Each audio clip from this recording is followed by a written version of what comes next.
আল্লাহর কাছে ক্ষমা চাও, দুনিয়াটা কিছুই না রে যুবক। ওই কবরে যাওয়ার পরে গুনাহগারের কবরের দুই পার্শ্বের মাটির চাপ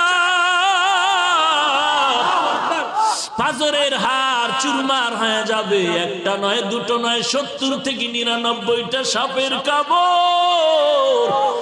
কবরের ভিতরে জাহান্নামের আগুন। এরে বান্দা, এখনো কি আল্লাহর রাস্তায় ফিরে আসবি না? আল্লাহ দেখায় দেয় দুনিয়ার বিল্ডিং এর আগুনে কত যুবকের লাশ, আর চিৎকারের আওয়াজ, বাঁচাও বাঁচাও। একটু চিন্তা করে দেখ, যখন আগুন লাগছিল শরীরের মধ্যে তখন ওদের কেমন লাগছিল, অবস্থাটা কেমন হয়েছিল। ওরা যখন আগুনের মধ্যে সবাই জানালা দিয়ে হাত দিয়া কয়, কে আছো, আমাদের বাঁচাও।